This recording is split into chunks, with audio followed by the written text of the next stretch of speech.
हाय बच्चों, क्या हाल चाल। I hope I am audible and visible. आप मुझे देख और सुन पा रहे होंगे। बेटा एक होमवर्क दिया था लास्ट क्लास में, है ना, EMI लेक्चर 3 में। तो यहीं से आज क्लास की शुरुआत होगी। सबसे पहले इस क्वेश्चन को डिस्कस करते हैं बेटा, फिर अपना सेल्फ इंडक्शन खत्म and then we will start with mutual induction, है ना। तो आइए शुरू करते हैं। आज ये लेक्चर अपना लास्ट लेक्चर होगा इस चैप्टर का, है ना। और फिर कल से हम लोग नया चैप्टर शुरू कर रहे हैं जिसका नाम है dual nature of radiation and matter. AC भी होगा आगे जाके, बट अभी हम लोग पहले डुअल नेचर करेंगे, है ना। पेन नहीं मिल रहा यार, पेन ढूंढ रहा हूँ मैं तब से। कहाँ रख दिया मेरा बच्चा, ले जाता उठा के पेन, मेरा यहाँ रखा है। चलो, तो ये होमवर्क था आपका, है ना। एक सेकेंड।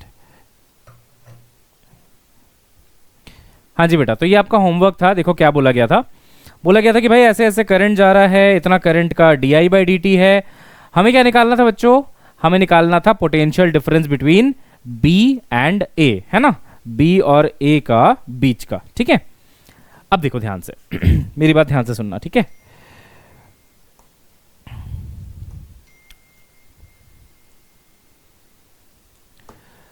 हम लोग स्टार्ट करते हैं किसी भी एक पॉइंट से और दूसरे की तरफ चलते हैं, राइट। B से स्टार्ट कर लेते हैं। चलो, अगर बेटा B से स्टार्ट किया तो मैं लिखूंगा पोटेंशियल एट B, ठीक है। उसके बाद हम जब आगे बढ़ेंगे बेटा, आगे बढ़ेंगे तो हमें एक इंडक्टर मिलेगा। देखो इंडक्टर में जो di/dt है ना, वो नेगेटिव दिया हुआ है। तो आप जानते हैं अगर di/dt नेगेटिव है तो EMF जो है वो पॉजिटिव हो जाता है, साइन ऑपोजिट हो जाता है। तो प्लस लिख दिया मैंने। और कितना होगा? देखो ये 5 है, L इंटू di/dt से पोटेंशियल मिलता है। ये 5 इंटू 10⁻³ और ये 10⁻3, 10⁻3 10⁻³ गया, यहां बचेगा 5 वोल्ट।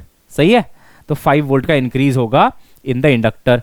फिर हम और आगे बढ़े बेटा, तो यहां हाई पे थे, लो पे जाएंगे क्योंकि हम इधर मूव कर रहे हैं।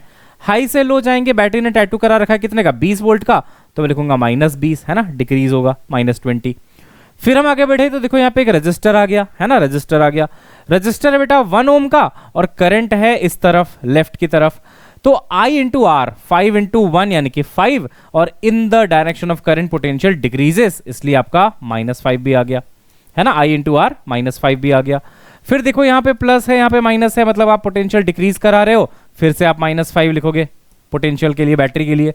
फिर देखो यहाँ से कितना एम्पियर जा रहा है बेटा? 5 एम्पियर जा रहा है, और in the direction of current potential decreases, तो 5 5 जा -25, है ना, बराबर आ गया आपका VA।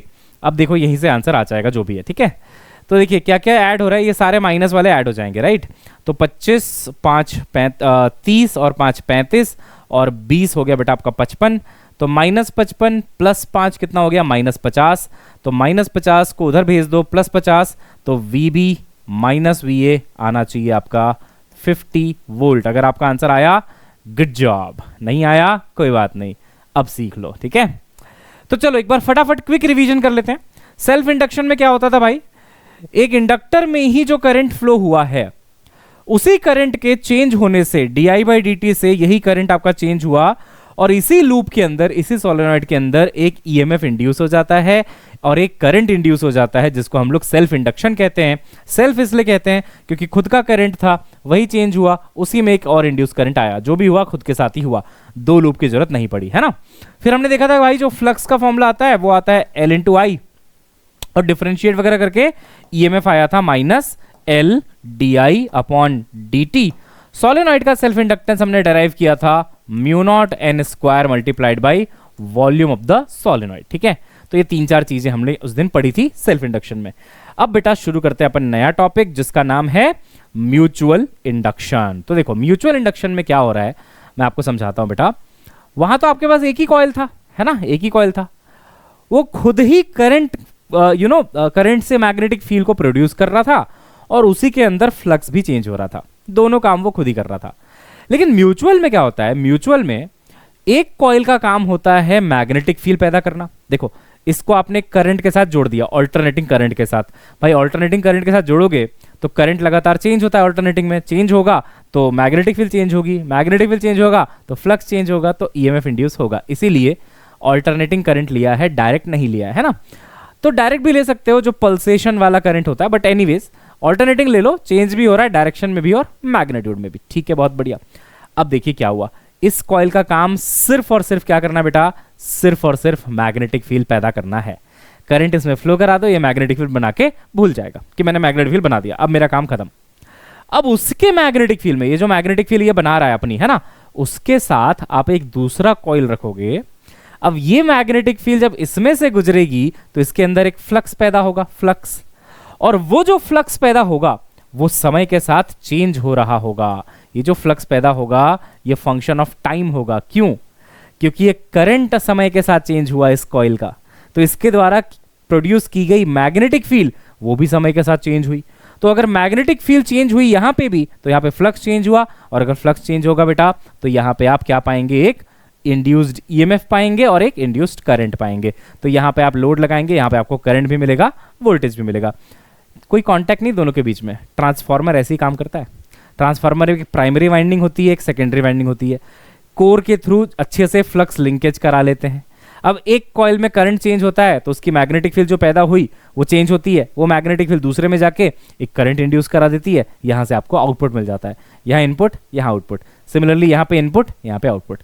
तो दो लूप लग रहे, इसलिए म्यूचुअल इंडक्शन कहलाता है बेटा ये। अब म्यूचुअल इंडक्शन जैसे सेल्फ इंडक्शन था ना, फाई बराबर एल आई, तो यहां होता है फाई बराबर एम आई। ठीक है, जैसे वहां पे था ना EMF minus L D I by D T, यहां पे होता है minus M D I by D T. तो आप एक बात समझ गए होंगे कि जो एल था वो क्या था, कोफिशिएंट ऑफ सेल्फ इंडक्शन, उसकी यूनिट थी बेटा हेनरी। यहां पे आ जाता है M, coefficient of mutual induction, unit है अभी भी हेनरी। ठीक है, तो मैं लिख देता हूं एम नथिंग बट, एम क्या है बेटा, कोफिशिएंट ऑफ म्यूचुअल, है ना, म्यूचुअल इंडक्शन। समझ गए बेटा, कोफिशिएंट ऑफ म्यूचुअल इंडक्शन, वहां क्या था, सेल्फ इंडक्शन।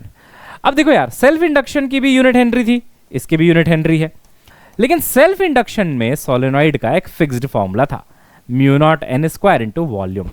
यहां पे जो सेल्फ म्यूचुअल इंडक्शन है ना, वो बहुत चीजों पे और भी डिपेंड करता है। क्या शेप है, क्या साइज है, उस पर तो डिपेंड करेगा ही, ओरिएंटेशन पे भी डिपेंड करता है बेटा। तो आइए थोड़ा समझते हैं थोड़ा कि ये म्यूचुअल इंडक्शन कोफिशिएंट यानी कि m निकाला कैसे जाता है, और इस पे बहुत सारे सवाल बनते हैं। आइए एक एक करके सभी को समझते हैं। ठीक है, देखिए बेटा, सबसे पहला केस जो आप समझना चाहोगे वो ये वाला है। देखो ये वाला, देखो, है ना। इस पे मैं क्या करता हूं बेटा, पहले इसका एक सिंपल तरीका लेता हूं। देखो अपने पास ना एक बड़ा सा लूप है, ठीक है, बड़ा सा लूप है, मान लो इसका रेडियस कह लेते हैं बेटा R1 है, ठीक है ना, बहुत बढ़िया। इसके बीच में ना बेटा एक और लूप रखा हुआ है, इसका रेडियस है R2। अब देखो म्यूचुअल इंडक्शन के लिए दो लूप की जरूरत थी, है ना भाई, एक मैग्नेटिक फील्ड प्रोड्यूस करेगा और दूसरा उस मैग्नेटिक फील्ड में रखा जाएगा, उसमें फ्लक्स इंड्यूस होगा। तो जो मैग्नेटिक फील्ड प्रोड्यूस करने वाला लूप है, जनरली हम लोग उसको बड़े वाले को लेते हैं, बोलते हैं कि बड़े वाले को, ये जो बड़ा वाला है उसको हमने एक ना करंट फ्लो करा दिया, लेट से आई। सर छोटे वाले को क्यों नहीं दिया करंट? इसका एक लॉजिक है। देखो लॉजिक क्या है, आप जानते होंगे बेटा, मैग्नेटिक फील्ड में आपने पढ़ा होगा कि एक सर्कुलर लूप अगर उसको करंट आई दोगे ना, तो सेंटर पे इतनी मैग्नेटिक फील्ड लगाता है, mu not I upon 2r। याद आ रहा है कुछ? अगर रेडियस r है तो सर्कल के सेंटर की मैग्नेटिक फील्ड यही होती है, mu not I by 2r। अब ये सेंटर और उसके बहुत आसपास की फील्ड है, ऐसा नहीं कि ये फील्ड यहां पे भी उतनी है, यहां पे भी उतनी है। तो हम क्या करते हैं, एक छोटा सा लूप बीच में अगर आप लोगे ना, तो आप ये बोल सकते हो कि इसकी वजह से जो सेंटर पे मैग्नेटिक फील्ड है ना, वही इस लूप के अंदर भी मैग्नेटिक फील्ड है। ये इतना छोटा है, बेसिकली हम ऐसा लिखते हैं कि जो R2 है ना बहुत छोटा है R1 से। तो ये रियलिस्टिक डायग्राम नहीं है, रियलिस्टिक डायग्राम शायद ये है इसका। देखो एक बड़ा है R1 वाला, है ना, बहुत बड़ा है, और R2 वाला बहुत छोटा है, ताकि मैं सेफली बोल पाऊं कि ये जो R2 का जो लूप है पूरा का पूरा, उस पे मैग्नेटिक फील्ड की वैल्यू कांस्टेंट है mu not I by 2r। क्योंकि अगर मैंने R2 को बड़ा ले लिया, मान लो इतना बड़ा ले लिया जैसा दिख रहा है यहाँ पे, तो तुम बोलोगे अच्छा सर सेंटर पे तो mu not I by 2r है, बट यहाँ पे सर कुछ और होगा, यहाँ पे सर कुछ और होगा, तो बहुत ही कॉम्प्लिकेट हो जाएगा मामला। इसलिए R2 को इतना छोटा लिया जाता है, इतना छोटा लिया जाता है कि हम बहुत सेफली बोल पाए कि इस पूरे छोटे वाले सर्कल पे मैग्नेटिक फील्ड की वैल्यू कांस्टेंट है। समझ आया? अब बहुत कुछ नहीं है, बहुत आसान है, ध्यान से सुनिएगा। देखिए, तो मैंने एक बड़ा लूप लिया बेटा, जिसका रेडियस कितना लिया था बच्चे मैंने? सर मैंने R1 लिया था। एक छोटा लूप लिया बेटा, इसका रेडियस क्या है बेटे? R2 है सर। किसको करंट दिया जाता है भाई? बड़े वाले को दिया जाता है सर। लेट्स से इसका करंट di बाई dt से चेंज भी हो रहा है, करंट का चेंज होना जरूरी है। अब सोचिए अगर I करंट है और R1 रेडियस है तो बड़े वाले ने कितनी मैग्नेटिक फील्ड पैदा करी होगी सेंटर पे। सेंटर पे मैग्नेटिक फील्ड होगी बेटा mu naught I divided by 2R1। मानते हो? Mu naught I divided by 2R1। हाँ सर इतना ही मैग्नेटिक फील्ड पैदा करेगा वो सर। अच्छा अब एक चीज और सोचो आप, ये मैग्नेटिक फील्ड अब ये भी एक्सपीरियंस कर रहा है छोटा वाला, इसके आसपास इतनी ही मैग्नेटिक फील्ड है, कांस्टेंट है क्योंकि ये बहुत छोटा है साइज में, तो यहां पे हर जगह मैग्नेटिक फील्ड इतनी ही है। तो इसमें फ्लक्स कितना होगा, यानी कि flux for the small loop, छोटू वाले लूप का फ्लक्स कितना होगा। हम बोलेंगे sir magnetic field into area. तो मैग्नेटिक फील्ड का डॉट प्रोडक्ट एरिया के साथ, यानी कि B into area into cos theta. तो देख भाई मैग्नेटिक फील्ड तो ये रहा mu naught I divided by 2R1, ये मैग्नेटिक फील्ड है जो बड़े वाले लूप ने यहां पे लगाई है। एरिया किसका लोगे भाई, फ्लक्स छोटे वाले का लिख रहे हो तो छोटे वाले का ही एरिया लोगे। तो इसका अगर रेडियस R2 है तो एरिया होगा पाई R2 का स्क्वायर। भाई सर्कल का एरिया यही होता है बेटा, पाई R square, pi into radius का स्क्वायर। ठीक है, कॉस थीटा सबसे इंपॉर्टेंट है। देखो ये जो लूप है तुम्हारा, इसने किधर मैग्नेटिक फील्ड लगाई, किस डायरेक्शन में। तो एक रूल होता है, करंट की दिशा में हाथ घुमाओ, अंगूठा आपको मैग्नेटिक फील्ड देगा। तो देखो ऐसे घुमाया आहा, ऐसे घुमाया आहा, अंगूठा कहाँ है, बाहर, यानी कि जो मैग्नेटिक फील्ड की दिशा है वो है बाहर, जेड एक्सिस है ना, जेड एक्सिस है ना बेटा। ऐसे घुमाओगे जेड एक्सिस में आएगा बाहर की तरफ। और जो छोटे वाले लूप का एरिया है बेटा, देखो छोटा वाला लूप ऐसे रखा है एक्स वाई पे, तो एरिया वेक्टर भी तो परपेंडिकुलर होता है लूप के। अरे हाँ, एरिया वेक्टर भी कैसा होता है भाई, परपेंडिकुलर टू द लूप। तो देखो लूप ऐसा है तो परपेंडिकुलर बाहर की तरफ ऐसा, तो यार एरिया वेक्टर भी बाहर की तरफ ही आ रहा है, मतलब जेड एक्सिस में आ रहा है। अब ये भी जेड में है, ये भी जेड में है, तो दोनों के बीच का एंगल कितना है, 0। तो इसलिए आएगा cos 0, cos 0 की वैल्यू 1। तो बस आप लिखेंगे कि जो फ्लक्स है वो हो गया म्यू नॉट I को अलग लिख लो आप, है ना, I को अलग लिख लो यहाँ पे, I को आप यहाँ पे लिख लो, कोई दिक्कत नहीं ना, बाकी सब एक साथ लिख दो। तो mu naught divided by 2R1 और पाई R2 का स्क्वायर। अब देखो मैंने थोड़ी देर पहले बताया था कि फ्लक्स बराबर क्या होगा, MI होगा, पता नहीं कहां पे लिखा है, फिर से लिख देता हूं। जैसे वहां पे फ्लक्स बराबर LI होता था, यहां पे क्या होगा, MI होगा। अब तुम खुद सोचो, फ्लक्स बराबर MI, I तो दिख रहा है, फ्लक्स तो दिख रहा है, तो जो सारा दिख रहा है ना ये आपका M है। And this is how you calculate mutual inductance between two coils. तो आप लिखेंगे इस दोनों कॉइल का जो म्यूचुअल इंडक्टेंस है वो है म्यू नॉट पाई R2 का square and divided by 2 times R1। सन 2021 कोविड के जस्ट बाद जो नीट का एग्जाम हुआ था, नीट 2021, सेम क्वेश्चन आया था, सेम क्वेश्चन एग्जैक्टली सेम। इतना ही फर्क हो सकता है कि शायद बड़े वाले को रेडियस R2 लिया हो, छोटे वाले को R1 लिया हो, इससे ज्यादा कोई वेरिएशन नहीं था। और पूछा गया था कि म्यूचुअल इंडक्टेंस किसके प्रोपोर्शनल होगा, R1 और R2 के टर्म्स में। तो यहां पे आएगा ऊपर R2 स्क्वायर, नीचे R1। अब आप 2021 का क्वेश्चन देखना और बिल्कुल आपसे वो सॉल्व हो जाएगा। ये इसका आंसर होना चाहिए जो 2021 वाला क्वेश्चन आया है। अगर उसका आंसर होगा R1 स्क्वायर बाई R2 तो आप समझ जाना कि अच्छा बड़े वाले को R2 लिया होगा, छोटे वाले को R1, तो इंटरचेंज हो जाएगा। बट बहुत आसान है बेटा। तो क्या करना है, बड़े वाले लूप को एक करंट देना है, उससे वो एक मैग्नेटिक फील्ड पैदा करने के काबिल हो जाएगा। उस मैग्नेटिक फील्ड को छोटे वाले लूप में फ्लक्स के तौर पे लिख देना है। फ्लक्स है magnetic field into area into cos theta. तो मैग्नेटिक फील्ड पता ही है, एरिया आपको पता है, cos 0 1 होता है, आपने m से कंपेयर किया, m की वैल्यू आ गई। ठीक है, अब देखो पिछले क्वेश्चन में क्या था, इससे पहले वाले में, इसमें क्या बोलता है, देखो इसमें बोलता है कि find the mutual inductance of to concentric coils of radii A1 A2। A1 बहुत छोटा है A2 से, मतलब A1 छोटा वाला है और A2 बड़ा वाला है। If the plane of coils are perpendicular, खेल गया। देखो मैं बताता हूं, जैसे ही आप बड़े वाले को एक करंट दोगे, है ना, आप बोलोगे भाई इसका जो मैग्नेटिक फील्ड हो तो बाहर की तरफ होगा, सही बेटा, ऐसी तो होगा, ऐसे घुमाओ बाहर होगा। ठीक है, तो इसकी मैग्नेटिक फील्ड जो है वो एक्चुअली जेड एक्सिस पे है, ठीक है ना, जेड एक्सिस पे बाहर की तरफ। डॉट बना लो, कोई नहीं, डॉट बना लो बाहर की तरफ।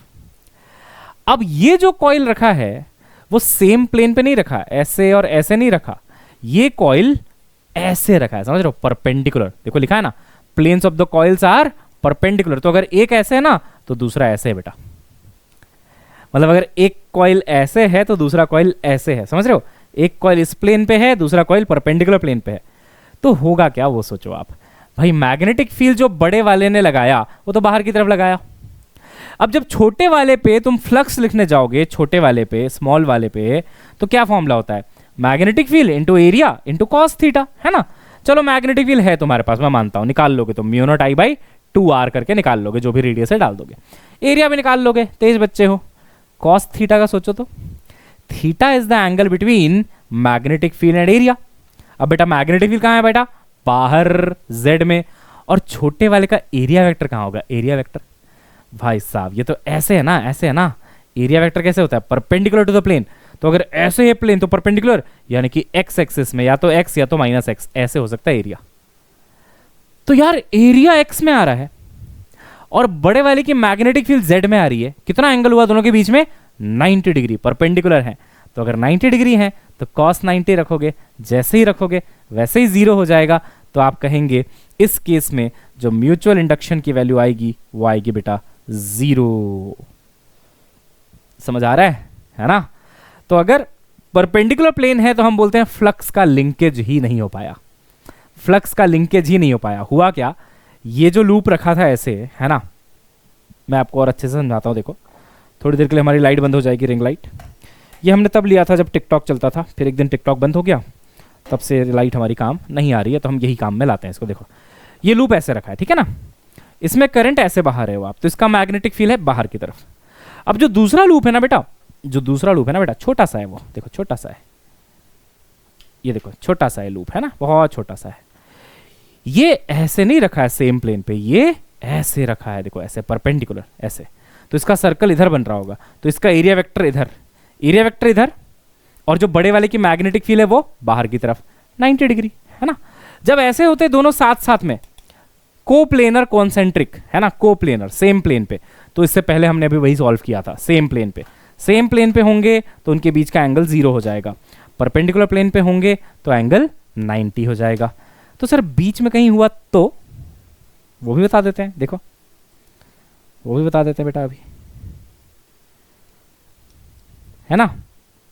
आपने क्या पूछा, सर बीच में कोई एंगल हुआ तो क्या करेंगे, वो बता देते हैं। देखो एक मिनट ना, इस लाइट को चलो छोड़ ही दो, बंद ही रहने दो, कोई बात नहीं।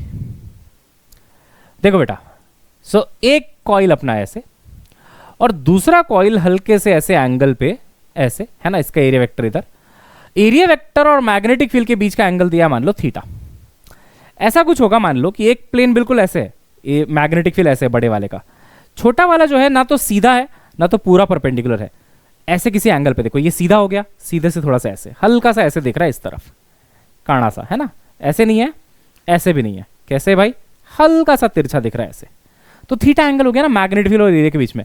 तो आंसर क्या आएगा, देखो फ्लक्स जब आप लिखेंगे छोटे वाले का तो आप लिखेंगे मैग्नेटिक फील्ड जो कि है mu not I divided by, अगर बड़े वाले का रेडियस r1 है, छोटे वाले का रेडियस r2 है, तो बड़े वाले को करंट दिया है तो मैग्नेटिक फील्ड में आएगा 2r1, ठीक, इंटू एरिया, एरिया किसका लेते हैं, छोटे वाले का, छोटे वाले का area pi r2 square into cos theta. बस इसको आप आई को हटा दो, आई को हटा दो और आंसर आ जाएगा m का। तो m का आंसर आएगा भाई mu naught pi r2 square divided by 2r1 into cos theta. जो तुमने निकाला था ना कोप्लेनर के लिए, देखो मैं बताता हूँ, जो तुमने कोप्लेनर के लिए नहीं निकाला था, कहाँ गया कोप्लेनर, हाँ ये वाला निकाला था ना कोप्लेनर वाला, कि दोनों सेम प्लेन पे हैं, तो बस इसमें आपको कॉस थीटा एक्स्ट्रा मल्टीप्लाई कर देना है।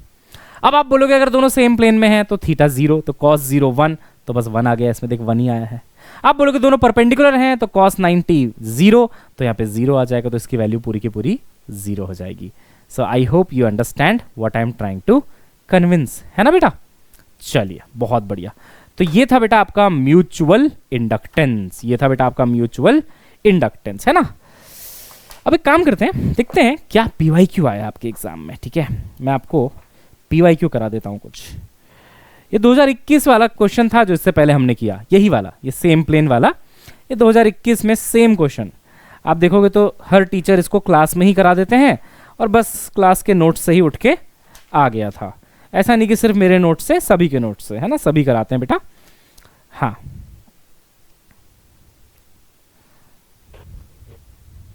अच्छा, एक बार ऐसा पूछा है कि m का वैल्यू गिवन है, ठीक है, और बोल रहा है कि D I by D T given है, तो कितना इंड्यूस ईएमएफ आएगा ड्यू टू म्यूचुअल इंडक्शन। तो आपको वैल्यूज देता हूं।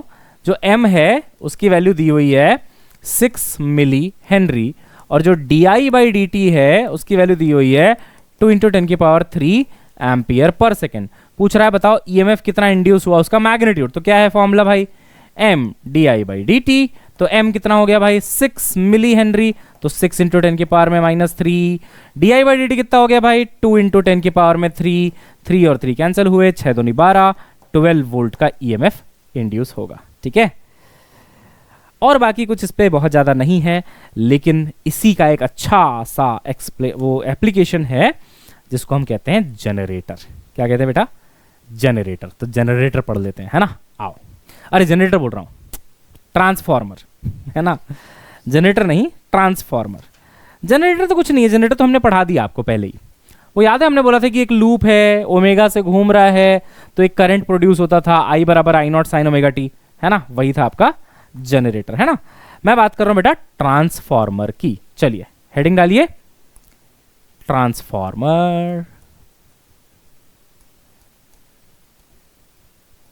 देखो बेटा, ट्रांसफॉर्मर दो टाइप का होता है। एक होता है आपका स्टेप अप और एक होता है बेटा आपका step down. Step up transformer क्या करता है, वोल्टेज को, है ना, वोल्टेज को बढ़ाने का काम करता है, इंक्रीज कर देगा। तो अगर इनपुट तुम दोगे मान लो 10 वोल्ट, तो हो सकता है तुमको ये 220 वोल्ट दे दे, बढ़ा देगा वोल्टेज को। स्टेप डाउन क्या करेगा, ऑब्वियसली ये सर वोल्टेज को डिक्रीज कर देगा, है ना। तुम इसमें दोगे 220, ये तुमको 10 बना के दे देगा। अब होता क्या है, मान लीजिए पावर प्लांट से आपके घर में बिजली आ रही है, पावर प्लांट, है ना, power plant, nuclear power plant, thermal power plant ऐसे लगा हुआ है। तो वहां के खंभे से मान लो आपके घर के खंभे तक बिजली आई, है ना, आपके घर के खंभे तक बिजली आई, ठीक है, बिजली, है ना। तो पता है ये जो ट्रांसमिशन किया जाता है, इलेक्ट्रिसिटी का ट्रांसमिशन, वो बहुत हाई वोल्टेज पे किया जाता है, हाई वोल्टेज पे किया जाता है। आपने कभी देखा होगा तो खंभों पे लिखा होता है खतरा 32,000 वोल्ट, 64,000 वोल्ट, ऐसे लिखा होता है बेटा, देखा है, ऐसे लिखा रहेगा, है ना। डेंजर का एक साइन बना देते हैं, ऐसा सा साइन बनाते हैं, आपने देखा होगा तो ऐसे ऐसे, फिर ऐसे, नहीं हंसता तो नहीं है ये, परेशान होता है बेचारा क्योंकि इसको करंट लग रहा है ना, ऐसे और फिर ऐसे ऐसे, है ना।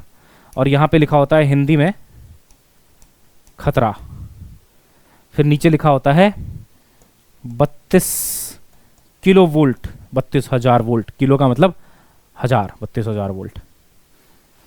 तो सोचो आपके मन में एक सवाल आया, आपके मन में सवाल आया कि यार इतना ज्यादा वोल्टेज में क्यों ट्रांसमिशन करवाया जाता है। और मैं आपको एक और चीज बताता हूं, देखो जो पावर प्लांट लगाया आपने, उससे जो वोल्टेज आया वो इतना हाई नहीं होता, वो इतना हाई नहीं होता। आप क्या करते हो, पावर प्लांट से जो वोल्टेज मिलता है ना बेटा, पहले आप उसको एक ट्रांसफार्मर की मदद से उस वोल्टेज को बढ़ा देते हो। ये ट्रांसफार्मर है, आप ट्रांसफार्मर की मदद से उस पोटेंशियल को बढ़ा देते हो, बढ़े हुए पोटेंशियल को ट्रांसमिट करवाते हो। फिर ट्रांसफार्मर से आपने पोटेंशियल को पहले बढ़ाया, बढ़ा के ट्रांसमिट करवाया। अब जब वो आपके घर के आसपास या डिस्ट्रीब्यूशन स्टेशन में पहुंचा, आप एक और ट्रांसफार्मर लगा के अब उस वोल्टेज को कम कर लेते हो जो आपने 32 केवी का वोल्टेज कर दिया था, अब आप इसको घटा के फिर घटाते हो तो 220 वोल्ट कर देते हो। मतलब आपने यहाँ क्या लगाया, स्टेप अप, है ना बेटा, स्टेप अप लगाया ताकि वोल्टेज बढ़ा पाओ। वोल्टेज बढ़ गया, आपके घर के पास आया, अब आपने स्टेप डाउन लगाया ताकि आपके घर पे तो 220 वोल्ट पे ही चलते हैं ना ज़्यादातर चीज़ें, वो उड़ ना जाए। अब 32,000 वोल्ट दे दोगे तो सारा घर ही चल जाएगा, है ना, इक्विपमेंट तो छोड़ो। अब मैं बताता हूँ ऐसा क्यों किया। आपको कुछ अजीब नहीं लगा कि यार जब फाइनली तुमको कम करना ही था, 220 करना ही था, तो यहीं से तुम 220 पे ले आते इसको और 220 पे ट्रांसमिट करवा लेते, और यहाँ पे ट्रांसफार्मर तुमको नहीं लगाना पड़ता। जगह जगह गली मोहल्ले में ट्रांसफार्मर लगे हुए हैं, वोल्टेज को कभी बढ़ा रहे हो कभी घटा रहे हो। तो तुमको अगर ऐसा लग रहा है कि सरकार का इन ट्रांसफार्मर बनाने वाली कंपनियों के साथ एक सेटिंग है और इनकी सेल बढ़ाने के लिए इतना ट्रांसफार्मर यूज़ किया गया है, तो ऐसा कुछ नहीं है। होता क्या है, आप जितना हाई वोल्टेज पे, है ना, जितना ज़्यादा बेटा हाई वोल्टेज पे ट्रांसमिशन करते हो इलेक्ट्रिसिटी का, जितने ज्यादा हाई वोल्टेज पे आप ट्रांसमिशन करते हो इलेक्ट्रिसिटी का, मतलब लंबे लंबे डिस्टेंसेस तक भेज रहे हो आप, 100-100 किलोमीटर, 200-200, 800-800 किलोमीटर तक बिजली जा रही है, एक पावर प्लांट कहीं लगा हुआ है, बिजली कहीं जा रही है, बहुत दूर दूर तक जा रही है, लाइव चल रहा है सब कुछ, तो बेटा हमेशा हाई वोल्टेज पे करना चाहिए। क्यों? वाई? क्योंकि ऐसा करने से लॉसेस बहुत कम होते हैं। कौन से लॉसेस सर? हीटिंग लॉसेस बहुत कम होते हैं। कौन से लॉसेस? हीटिंग लॉसेस बहुत कम होते हैं। आपने पढ़ा होगा कि heat developed in the register. ये रजिस्टर ही तो है, वायर का कुछ रेजिस्टेंस है, हर वायर का कुछ रेजिस्टेंस होता है। कोई वायर दुनिया में ऐसी नहीं है जिसका रेजिस्टेंस जीरो हो, हर वायर का कुछ ना कुछ रेजिस्टेंस है। तो अगर उसका रेजिस्टेंस है तो उसमें एक हीट जनरेट होती है बेटा, हाफ, है ना, अच्छा सॉरी हाफ बोल रहा हूं, I square multiplied by R multiplied by T. कितने टाइम में आपने ट्रांसमिशन कराया ये भी इंपॉर्टेंट है ना। तो I square into R multiplied by T, ये फॉर्मूला होता है हीट जनरेटेड इन रजिस्टर का। अब सोचो अगर बहुत ज्यादा करंट है, देखो रेजिस्टेंस में तो ज्यादा आपका कंट्रोल नहीं है, टाइम में भी नहीं है, रेजिस्टेंस नहीं कंट्रोल कर सकते, टाइम को कंट्रोल नहीं कर सकते, आई को तो कंट्रोल कर सकते हो। तो सोचो अगर आई बहुत ज्यादा है तो हीटिंग लॉस बहुत ज्यादा होगा, है ना बेटा, हीटिंग लॉस बहुत ज्यादा होगा। ठीक है, अब मैं इसको समझाता हूं आपको कि कैसे हम लोग जो है हीटिंग लॉस को कम करते हैं। देखो हमें ना सेम पावर चाहिए, सेम पावर। कहने का मतलब बेटा इसको समझना, सेम पावर जब मैं कह रहा हूं तो इसका मतलब क्या है, पावर को हमें जो है बेटा कांस्टेंट रखना है ना। तो पावर का फॉर्मूला क्या होता है? V into I, potential into current. Same power deliver करने के लिए मान लो 200 वॉट भेजना है, तो 200 वॉट भेजने के लिए एक तरीका यह हो सकता है कि वोल्टेज को बहुत ज्यादा बढ़ा दो और करंट को बहुत ज्यादा कम कर दो। क्या कह रहे हो सर, समझ नहीं आ रहा। देखो मान लो मैं वोल्टेज को 20 रखता हूं और करंट को 10, क्या तब भी 200 वॉट ही जा रहा है? क्या तब भी 200 वॉट ही जा रहा है? 20 इंटू 10 200 होता है क्या? हाँ। अच्छा अगर मैं वोल्टेज को 200 कर दूं और करंट को 1 कर दूं तब भी 200 वॉट जा रहा है क्या? अरे हाँ सर, तब भी 200 वॉट ही जा रहा है। तो मैंने दोनों को कंपेयर किया किसमें मेरा फायदा है। तो मैंने देखा कि यार देख यहां भी 200 वॉट मिल रहा है मुझे, यहां भी 200 वॉट ही मिल रहा है, सेम पावर ट्रांसमिट हो रही है ना। लेकिन इस वाले में ना करंट बहुत कम है, ये V इंटू आई लिखा है मैंने, करंट इसमें 10 है, इसमें करंट कितना है? 1 है। तो अगर मैं करंट को इतना कम कर चुका हूं कि करंट 1 हो गया, करंट कितना हो गया बेटा? 1 हो गया। तो सोच जब हीटिंग लॉस निकालने जाऊंगा और करंट की वैल्यू 1 डालूंगा, कितना कम हीट लॉस होगा एज कंपेयर टू जब मैं करंट को 10 रख रहा था। समझ रहे हो? तो सोचो करंट को आप कम करोगे तो वोल्टेज तो बढ़ाना पड़ेगा ना भाई, क्योंकि ये प्रोडक्ट तो सेम रखना है। 200 वॉट किसी ने तुमसे मांगा, किसी ने बोला भैया हमको 200 वॉट इलेक्ट्रिसिटी चाहिए। अब तुम उसको 150 थोड़ी भेजोगे भाई, भेजोगे तो 200 भेजोगे, लेकिन दिमाग लगाओगे कि 200 कैसे भेजूं, वोल्टेज कितना रखूं, करंट कितना रखूं ट्रांसमिशन के समय में। तो आप दिमाग लगा के बहुत बढ़िया कैलकुलेशन करके निकालोगे कि भाई साहब मैं अगर वोल्टेज को बढ़ा देता हूं, करंट को कम कर देता हूं, प्रोडक्ट को सेम रखता हूं, पावर उतना ही दे रहा हूं मैं उसको, लेकिन वोल्टेज बढ़ा दिया मैंने, तो करंट अपने आप कम होगा, करंट कम होगा तो हीटिंग लॉस कम होगा। इसीलिए वोल्टेज को बढ़ा दिया जाता है ताकि करंट बहुत कम हो जाए। करंट जितना कम उतना कम हीटिंग लॉस, तो हम फायदे में रहेंगे। इसीलिए पहले स्टेप अप लगाया, वोल्टेज को बढ़ाया, खतरनाक तरीके से बढ़ाया, 32,000 वोल्ट कर दिया। इतना हाई वोल्टेज, इतना हाई वोल्टेज, इतना हाई वोल्टेज कि करंट का एकदम छोटा सा वैल्यू आया। अब करंट का वैल्यू छोटा सा तो हीट का वैल्यू भी छोटा सा, तो कम हीट लॉस हुआ। अब यहां से करंट जब यहां पहुंचा, अब इतना तो वोल्टेज से तो घर जल जाएगा, इसलिए उसको अब कम करने के लिए स्टेप डाउन लगा लिया। आपको लग रहा होगा सर यहां भी तो खर्चा हो ही रहा है, आप ट्रांसफार्मर लगा रहे हो, यहां भी ट्रांसफार्मर लगा रहे हो, but transformer is a one time cost. एक बार लगाया तो कुछ साल के लिए फुर्सत है और काफी चलता है, क्योंकि कोई मूविंग पार्ट नहीं होता इसमें कोई मैकेनिकल मूविंग पार्ट नहीं है बेटा। जहां मूविंग पार्ट होते हैं ना वहां वियर एंड टीयर होता है, एक तो उसकी एफिशिएंसी कम निकलती है, फिर वो उसमें मेंटेनेंस ज़्यादा होगा, है ना, उसमें आपको एक ऑयल डालना पड़ेगा जो हमेशा उसको लुब्रिकेटेड रख रहा है। यहाँ भी केरोसिन वगैरह डालते हैं बट वो दूसरे रीजन से डालते हैं, वो बताऊंगा आपको। बट हाँ, मूविंग पार्ट नहीं है तो फिक्स्ड सेटअप कॉस्ट एक बार का है, लगा दो छोड़ दो। लेकिन यहां अगर आप करंट ज़्यादा कर दोगे तो हर सेकेंड तिल तिल के मरोगे। क्यों? क्योंकि जो हीट है ना वो सीधा सीधा टाइम के प्रोपोर्शनल है। अब तुम मान लो 10 साल का टाइम यहाँ पे डाल दो बेटा, 10 साल का कितने सेकंड होंगे 10 साल में, तो 10 साल में आप देखो कितना ज़्यादा हीट आप लॉस कर चुके होगे, हीट में अपना पावर लॉस कर चुके होगे, वो बड़ा कॉस्ट हो जाएगा आपके लिए। उससे अच्छा एक बार एक अच्छा सा ट्रांसफार्मर खरीद के यहाँ लगा दो, एक यहाँ लगा दो, है ना, वो खर्चा फिर भी कम है। ये जो तिल तिल के हर सेकंड तुम्हारा हीट लॉस करवा रहा है उससे तो बेहतर है ना, एक एक बार सेटअप कॉस्ट लगा दो। इसीलिए इतने ट्रांसफार्मर्स आप देखते हैं, है ना बेटा। चलिए एनीवेज, तो ये पूरी कहानी थी कि ट्रांसमिशन कैसे किया जाता है। तो सीधी सी कहानी है बेटा कि ट्रांसमिशन हमेशा हाई वोल्टेज और लो करंट पे किया जाता है, क्योंकि हाई वोल्टेज से अपने आप करंट लो हो गया फॉर सेम पावर, करंट लो हो गया तो हीट कम होगा, ठीक है ना, हीट कम होगा, हीट लॉस कम होगा। अब आइए ट्रांसफार्मर को समझते हैं। ट्रांसफार्मर बेटा म्यूचुअल इंडक्शन पे काम करता है। किस पे काम करता है भाई? म्यूचुअल इंडक्शन पे। देखो कैसे काम करता है। एक ना यहां पे आयरन का कोर होता है, सॉफ्ट आयरन का कोर होता है, सॉफ्ट आयरन का। जब कभी भी हमें टेम्पररी मैग्नेट बनाना है या इलेक्ट्रोमैग्नेट बनाना है, हम लोग सॉफ्ट आयरन का इस्तेमाल करते हैं, क्योंकि इसकी कोर्सिविटी बहुत कम होती है। सब मैं आपको पढ़ाऊंगा, एक प्रॉपर्टी का सेशन आना है अभी, है ना, मैग्नेटिक प्रॉपर्टीज का।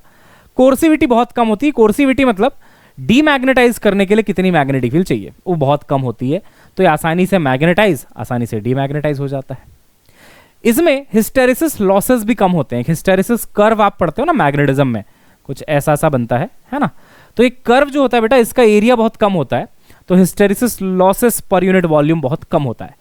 तो इसलिए हम लोग सॉफ्ट आयरन का कोर बनाते हैं ट्रांसफार्मर में, क्योंकि यहां पे हमें बार बार इसको मैग्नेटाइज डीमैग्नेटाइज मैग्नेटाइज डीमैग्नेटाइज का साइकिल चलाना है। कैसे चलाना है देखो, यहां पे हमने लगाया एक कॉइल, ये अपना इनपुट कॉइल है बेटा, ये अपना इनपुट कॉइल है बेटा, इसमें अपना इनपुट आ रहा है। Let's say input voltage is V primary, इसको प्राइमरी भी बोल सकते हैं, है ना, प्राइमरी बोल लो या इनपुट बोल लो, वी प्राइमरी। इसमें आप कुछ नंबर ऑफ टर्न्स देख रहे होंगे बेटा, वो है आपका एनएस, सॉरी एनपी, एनपी है ना, प्राइमरी है तो एनपी होगा, एनएस तो इधर होगा, है ना। तो इधर एक कॉइल है जिसमें करंट सप्लाई किया गया है, करंट सप्लाई किया गया, वोल्टेज लगाया गया है। अब यहां पे एक और कॉइल है, देखो बेटा, ठीक है ना। अब यहां से आपको क्या मिलता है, आउटपुट मिलता है, इसको बोलते हैं सेकेंडरी कॉइल। कौन सा कॉइल बेटा? Secondary coil. सॉफ्ट आयरन का जो ये कोर है, इसको कोर बोलते हैं। कोर के थ्रू हम लोग बहुत अच्छा फ्लक्स लिंकेज अचीव कर लेते हैं, फ्लक्स का लिंकेज, कि जितना यहां पे मैग्नेटिक फील्ड है मल्टीप्लाइड बाय यहां का एरिया, तो ये फ्लक्स यहां से यहां पहुंच जाता है, ठीक है। फ्लक्स लिंकेज के लिए हमने कोर का इस्तेमाल किया है। तो आप आगे जाके पढ़ोगे, मैग्नेटिक प्रॉपर्टीज में पढ़ोगे कि अगर मैं यहां पे हवा का इस्तेमाल करता, है ना, हवा रहने देता, बस सॉफ्ट आयरन का कोर नहीं लगाता, तो लिंकेज इतना अच्छा नहीं हो पाता। परमिएबिलिटी का लॉजिक है बेसिकली।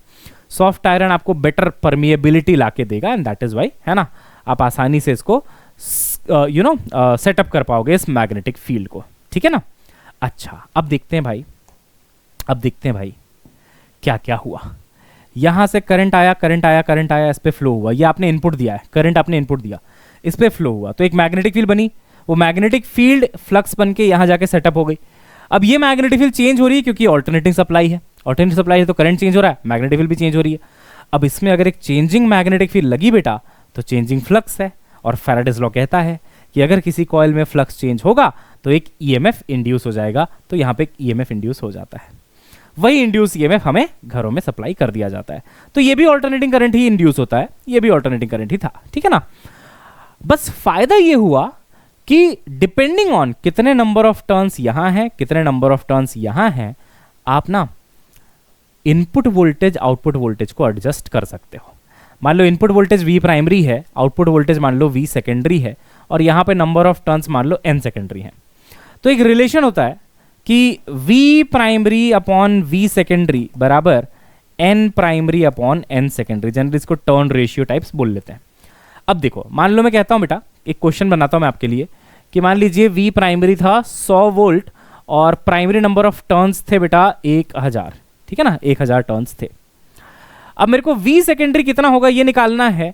अगर एन सेकेंडरी की वैल्यू मैंने कर दी बेटा 10 की पावर 5, यानी कि 1 लाख टर्न्स बना दिए इधर, 1 लाख टर्न्स, देख रहे हो, यहां पे कम टर्न्स, यहां पे ज्यादा टर्न्स, तो निकालो भाई वी सेकेंडरी कितना होगा। देखो प्राइमरी कितना है भाई, वी प्राइमरी 100 है सर, ये फॉर्मूला लगा रहा हूं मैं। वी सेकेंडरी कितना है बेटा, सर वो निकालना है मुझे। एन प्राइमरी बोलो बेटा, एन प्राइमरी सर वो 1000 है सर, 1000 है। अपॉन एन सेकेंडरी बोलो बेटा, सर वो 10 की पावर 5 है, यानी कि 5 जीरो लगा तो सर 1 2 3 4 5 है ना बेटा, ठीक है। ये 3 जीरो, ये 3 जीरो खत्म हो गए। अब V सेकेंडरी कितना आ रहा है पता है, V सेकेंडरी इधर ये 1000 सॉरी 100 इंटू 100 इधर, 100 इंटू 100 होता है 10,000 वोल्ट। इतना वोल्टेज आपको आउटपुट में मिल जाएगा। तो 100 वोल्ट आपने इनपुट दिया था, आउटपुट कितना मिल गया 10,000। स्टेप अप है कि स्टेप डाउन है भाई, स्टेप अप है ना, ये आपका स्टेप अप है। देखो ना वोल्टेज बढ़ गया, सिंपल है। स्टेप अप स्टेप डाउन इतनी कोई बहुत खास चीज नहीं है बेटा। यहाँ 100 वोल्ट था, यहाँ 10,000 मिला, बढ़ गया तो स्टेप अप है, ठीक है ना। इसको टर्न रेशियो भी बोल सकते हैं, बहुत सिंपल सी बात होती है, ठीक। अच्छा अब देखते हैं, अगर यहां का करंट था आई प्राइमरी कितना था आई प्राइमरी, यहां का करंट था बेटा आई सेकेंडरी, तो सोचो जो इनपुट पावर रहा होगा, पावर को मैं पी से लिख रहा हूं, सोचो जो इनपुट पावर रहा होगा वो क्या रहा होगा, पावर होता है वी इंटू आई, तो वी इंटू आई यानी कि वी प्राइमरी आई प्राइमरी, यही तो रहा होगा इनपुट पावर, है ना। और अगर यहां का सेकेंडरी वोल्टेज वी एस है, सेकेंडरी करंट आई एस है, तो बेटा आउटपुट पावर क्या रहा होगा, इन दोनों का प्रोडक्ट बोले तो वी एस आई एस। इन दोनों का जो रेशियो होता है output upon input, output upon input, इसको बोलते हैं बेटा एफिशिएंसी। कितना एफिशिएंट ट्रांसफॉर्मर है आपका, है ना। सो एफिशिएंसी ईटा है ना बराबर output power upon input power. कभी भी एफिशिएंसी निकालते हो ऐसे निकालते हो ना, आउटपुट अपॉन इनपुट, है ना, ठीक है। अच्छा बताओ आउटपुट पावर का फॉर्मूला क्या था बेटा, V S I S. Input power का बेटा वी पी आई पी, अच्छा जी, है ना, वी पी आई पी। अगर एफिशिएंसी 100% हो, पता है इसका मतलब क्या होता है, कोई लॉस नहीं हुआ, कोई लॉस नहीं हुआ। 100% का मतलब एफिशिएंसी की जो वैल्यू है वो 1 है ना, परसेंटेज में 100 है बट जो वैल्यू एफिशिएंसी की वो 1 है, यानी कि इन दोनों का जो रेशियो है वो 1 है। तो अगर मैं लिखूं कि नो पावर लॉस, और पता है ट्रांसफॉर्मर की एफिशिएंसी 100 के क्लोज होती है, बहुत अच्छी एफिशिएंसी देता है ये। क्यों पता है, क्योंकि एक बहुत ही खतरनाक फोर्स जिसका नाम है फ्रिक्शन, वो यहां पे काम नहीं कर रहा होता। क्योंकि फ्रिक्शन कब काम करता है, जब रिलेटिव मोशन होता है, और ट्रांसफॉर्मर के पास कोई मूविंग पार्ट है ही नहीं, जो भी पार्ट है वो स्टेशनरी है। इसमें करंट आया, घुमा, यहां से मैग्नेटिक फील्ड, यहां से फ्लक्स निकल गया, कोई मूविंग पार्ट नहीं है। जो मूव कर रहा है वो सिर्फ चार्ज है, तो कोई फ्रिक्शन नहीं लग रहा। फ्रिक्शन नहीं लग रहा तो आप बहुत बढ़िया एफिशिएंसी अचीव कर लोगे, पावर का लॉस नहीं होगा। फ्रिक्शन जहां जहां होता है ना, पावर का लॉस करा देता है वो। तो अगर नो पावर लॉस बोला जाए तो इसका मतलब है एफिशिएंसी की वैल्यू 1।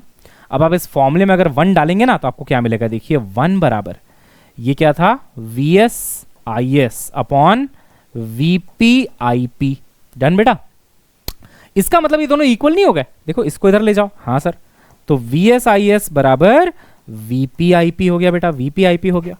तो सोचो V P upon V S क्या मिला, V P upon V S क्या मिला, देखो वी पी के नीचे वी एस को ले आओ तो ये मिला I S upon I P, उल्टा इनवर्स का रेशियो। अभी मैं आपको सिखा रहा था ना कि ट्रांसमिशन जब करते हैं तो सेम पावर के लिए अगर आप वोल्टेज बढ़ाओगे तो करंट कम होगा, क्योंकि दोनों में इनवर्स का रिलेशन होता है सेम पावर पे। यहां पे भी देखो वही है ना, इनवर्स का रिलेशन है ना, यहां पे P बाई एस तो यहां पे S बाई पी, इनवर्स का रिलेशन है। क्लियर, अच्छा जी। अब इसको मैं चाहूं तो यहां पे भी लिख सकता हूं कि देखो Vp by V S, NP by NS, इन दोनों में डायरेक्टली प्रोपोर्शनल का रिलेशन है, PS तो N और V में डायरेक्टली प्रोपोर्शनल, कि जहां पे नंबर ऑफ टर्न्स ज्यादा है वहां पे वोल्टेज भी देखो ज्यादा है ना, ये डायरेक्टली प्रोपोर्शनल का रिलेशन है। लेकिन when it comes to voltage and current, जहां पे वोल्टेज ज्यादा है उधर का करंट कम हो जाएगा अपने आप, है ना। तो ऐसा है रिलेशन, है ना, उल्टा। लेकिन एक चीज याद रखना, ये कब वैलिड है, तब वैलिड है जब एफिशिएंसी कितनी हो, 100% हो, या फिर आप कह लो 1 हो रेशियो में, या फिर आप कह लो no power loss, no power loss. कल को एक सवाल आता है, कहता है कि भाई ट्रांसफॉर्मर की एफिशिएंसी 90% है तो क्या तुम ये फॉर्मूला धड़ल्ले से लगा पाओगे? ये वाला नहीं लगा पाओगे, क्योंकि ये तब आया है जब आपने एफिशिएंसी को कितना लिया है? 1, यानी कि 100% लिया है। वो कितना कह रहा है? 90% कह रहा है। ओ 90% यानी कि 0.9 है ना, 90% यानी कि 0.9, फैक्टर में 0.9। अभी देखो एफिशिएंसी का जो फॉर्मूला होता है क्या होता है? ऊपर होता है VSIS यानी कि आउटपुट पावर, और नीचे होता है VPIP यानी कि इनपुट पावर। सही बोल रहा हूँ? बिल्कुल सही बोल रहा हूँ। अब देख बेटा एफिशिएंसी कितना लेगा? तो अब 1 नहीं लेगा, 0.9 लेगा, 0.9। अब तू यहां से निकालेगा जो भी निकालेगा, है ना, ये नहीं लिखेगा बेटा कि VS/VP, ऐसे उल्टा नहीं लिखना है ना, कि VS/VP बराबर IP/IS नहीं लिख सकते। 0.9 का एक फैक्टर भी है, इसको आप सॉल्व करोगे तब आपका अब आंसर आएगा। समझ गए? यस। चलिए, अच्छा ये ट्रांसफार्मर की एफिशिएंसी जो 90% हुई, कैसे हुई भाई? कम कैसे हो गई? 10% का लॉस हुआ। देखो एफिशिएंसी बराबर 90% यानी कि लॉस बराबर 10%, ये तो हुआ ना भाई। 90% की एफिशिएंसी का क्या मतलब है? 10% का लॉस हुआ। तो लॉस कहां हो गया सर? तो ट्रांसफार्मर में जो सबसे इंपॉर्टेंट लॉस होता है बेटा, वो होता है बेटा एडी करंट लॉस। पता है इसका नाम ऐसा है ना, एडी करंट। स्टूडेंट के मन में इसका हवा है कि सर हमको तो समझ ही नहीं आता एडी करंट होता क्या है। मैं समझाता हूं, देखो मान लो बेटा कोई एक प्लेट है आपके पास, है ना, एक 3D में आप ऐसा प्लेट सा कुछ इमेजिन करो, ठीक है, ऐसे एक प्लेट है, ठीक है। अब ये ना एक वेरिएबल मैग्नेटिक फील्ड में रखा हुआ है। कैसे फील्ड में? वेरिएबल मैग्नेटिक फील्ड में। तो एडी जो अपना फैराडेज लॉज के अकॉर्डिंग हम क्या जानते हैं कि अगर मैग्नेटिक फील्ड वेरिएबल है तो एक करंट इंड्यूस हो जाता है। होता नहीं होता भाई? मैग्नेटिक फील्ड अगर वेरिएबल है, मान लो ये मैग्नेटिक फील्ड में रखा है और मैग्नेटिक फील्ड समय के साथ बढ़ रहा है, कम हो रहा है, व्हाटएवर, वेरिएबल है, तो क्या होगा भाई? तो मैग्नेटिक फील्ड के चेंज होने से मैग्नेटिक फ्लक्स चेंज हुआ, जिससे कि इंड्यूस करंट इससे लड़ेगा। बोलेगा अच्छा तुम नीचे की तरफ हो, ओ, और तुम बढ़ रही हो, मतलब इस डायरेक्शन में तुम रिच हो रही हो। अभी रुको, तुमको अपोज करता हूं। तो एडी करंट कहेगा मैं एक मैग्नेटिक फील्ड ऊपर की तरफ क्रिएट करूंगा। तो ऊपर की तरफ मैग्नेटिक फील्ड क्रिएट करने के लिए इसी शीट में करंट फ्लो होने लगेगा, ऐसे ऐसे एंटी क्लॉकवाइज करंट, ऐसे छोटे छोटे करंट के लूप बन जाएंगे बेटा। ये लूप बन के मैग्नेटिक फील्ड ऊपर लगाने की कोशिश करेगा एडी करंट, और बोलेगा नहीं नहीं नहीं मैं नहीं मानूंगा, मैं इसको अपोज करूंगा। नेचर है उसका, जो उसका नेचर वो करेगा। लेंज लॉ ने कहा कि अगर मैग्नेटिक फ्लक्स चेंज होता है तो इंड्यूस करंट आएगा, आएगा, बिल्कुल आएगा, यहां पे भी आएगा, क्यों नहीं आएगा? तो मैग्नेटिक फील्ड इंक्रीज हो रही है नीचे की तरफ, तो इसको रिच हो रही है, रिच को कैसे अपोज करेगा? ऊपर लगा के। तो ऊपर लगा के राइट हैंड से देखो ऐसे एक लूप आ गया, ऐसे बेटा बहुत सारे लूप आएंगे, समझ रहे हो? ऐसे बहुत सारे लूप आएंगे, इनको कहते हैं हम लोग एडी करंट लूप्स। इनको हम क्या कहते हैं बेटा? Eddy current loops. अब आप बोलोगे ठीक है सर, इससे दिक्कत क्या हुई आपको? इससे आपका लॉस क्या हुआ? लॉस क्यों लिखा है आपने? तो बेटा जब भी करंट फ्लो होता है, अब इस मटेरियल का कुछ रेजिस्टेंस भी तो है, तो अगर करंट फ्लो होगा तो उस रेजिस्टेंस में एक हीट जनरेट होगी, रेजिस्टेंस की वजह से एक हीट जनरेट होगी। अब energy can neither be created nor be destroyed. तो ये जो हीट जनरेट हुई, हीट बराबर I²RT, ऐसा थोड़ी अपने आप आ गई ब्रह्मांड से कि अचानक से हीट आ गई, नहीं, ये कहां से आई? ये जो मैग्नेटिक एनर्जी आपने लगाई है वहीं से तो आ रही है।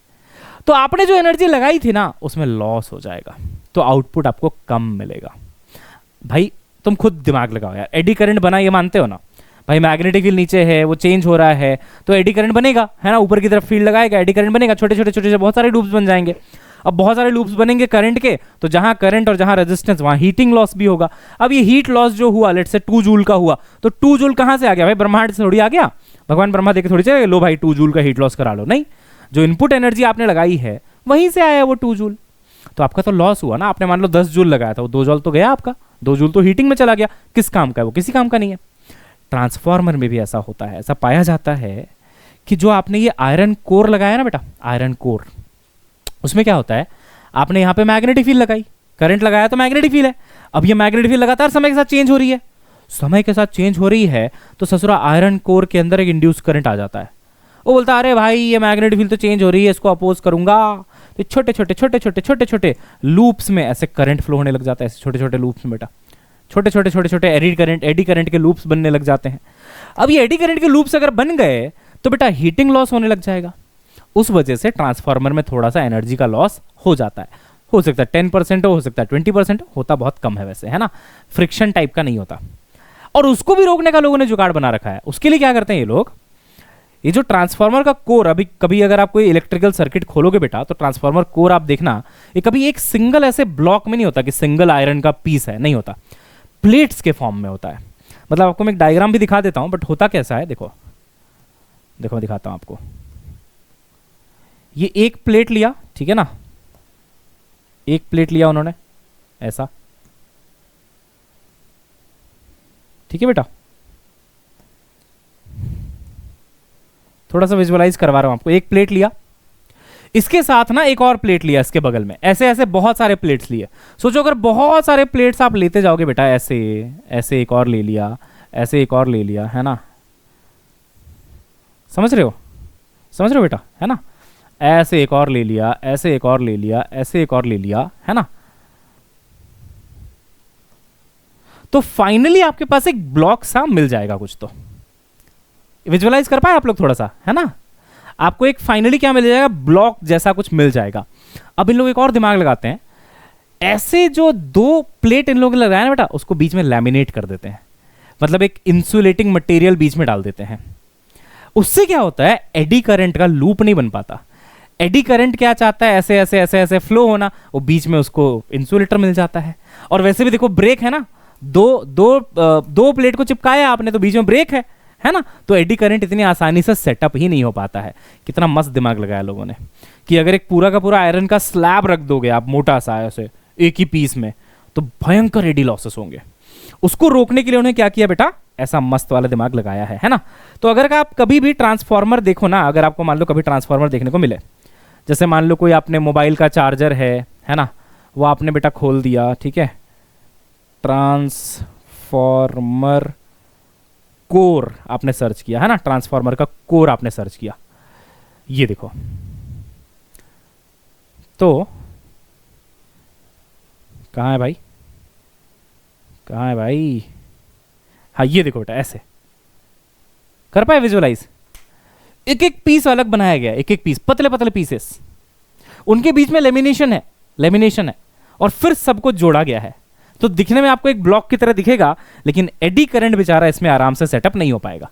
बोलेगा अरे यार एक पीस है ही नहीं आयरन का, है ना, बीच में आप देख रहे हैं लेमिनेशन आ गया, इंसुलेशन आ गया, मैं जा ही नहीं पा रहा हूं आगे, तो एडी करंट बनेगा नहीं अगर ढंग से लूप, तो फिर क्या होगा, लॉस नहीं होगा बेटा। तो कितना अच्छा मस्त वाला दिमाग इन लोगों ने लगा रखा है, ठीक है। चलो एनीवेज, अब हम वापस आते हैं। अब बेटा, हाँ पैर में चोट लग गई बहुत तेज, कोई बात नहीं, हाँ अब वापस आते हैं, कुछ क्वेश्चन करते हैं, है ना। देखो तो आपको मैं क्या कराता हूं, आपको मैं कराता हूं क्वेश्चन फ्रॉम PYQs, राइट। और जो पहला क्वेश्चन है वो है 2023 का, काफी नया क्वेश्चन है।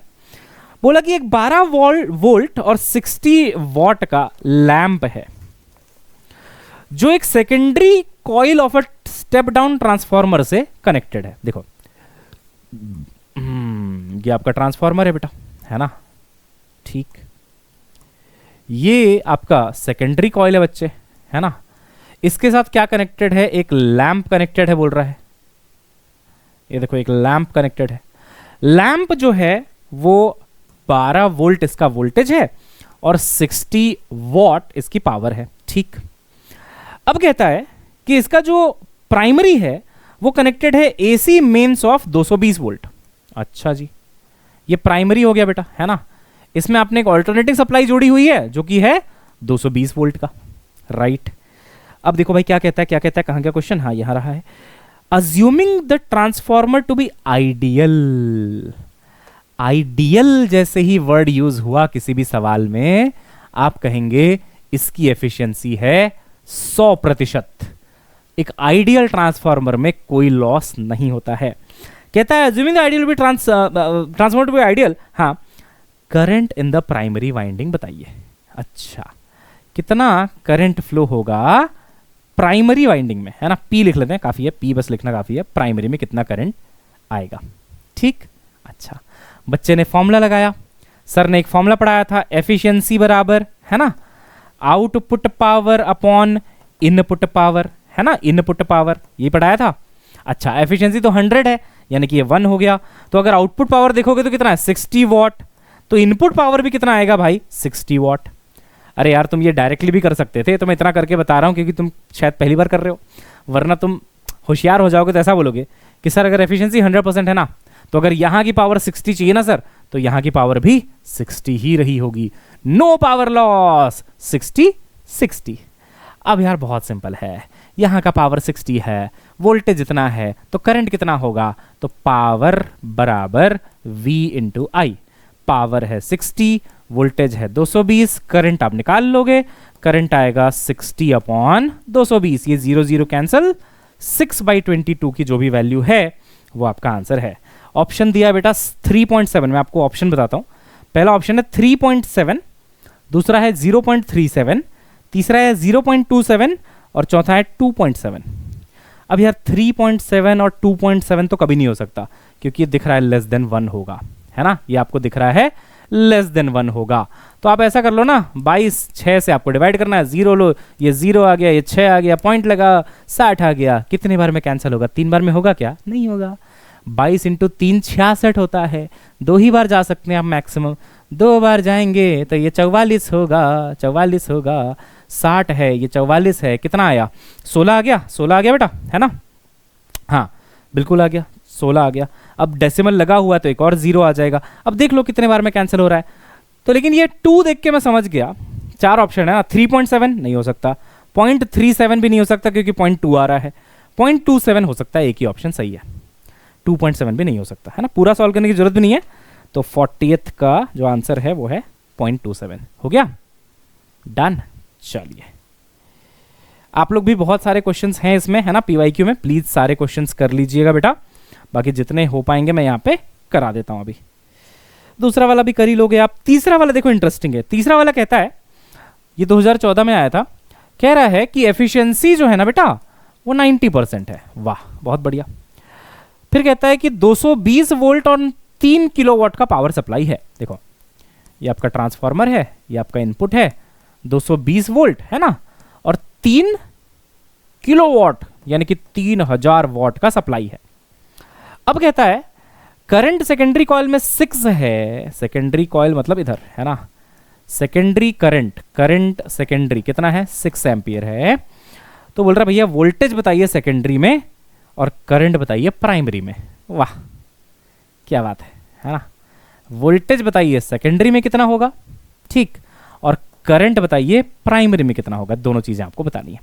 देखो बेटा प्राइमरी करंट तो मजाक है, यहीं से निकल आएगा। कैसे सर, देखो बेटा मेरे को पावर दिया हुआ है, पावर इनपुट दिया हुआ है, वोल्टेज इनपुट दिया हुआ है, यानी कि वोल्टेज प्राइमरी, तो मैं क्या लिखूंगा भाई, पावर इनपुट का फॉर्मूला होता है V primary I primary. Power input हो गया बेटा 3000, V प्राइमरी हो गया बेटा 220 है कि 200 है, 220 है ना, 200 नहीं 200 है, ये 200 है, सॉरी हाँ 200 है बेटा, मैंने गलत लिख दिया था, 200 है, ठीक है। V प्राइमरी 200 है, तो ये 200 इंटू I प्राइमरी, ठीक है। तो ये 0 0 कैंसिल, ये 0 0 कैंसिल, 30/2 15 एम्पियर इनपुट करंट हो गया, है ना, 15 एम्पियर इनपुट करंट हो गया। कितना आसान था। अब देखिए मेरे को निकालना सेकेंडरी वोल्टेज, उसमें अब एफिशिएंसी का काम आएगा, यूज आएगा।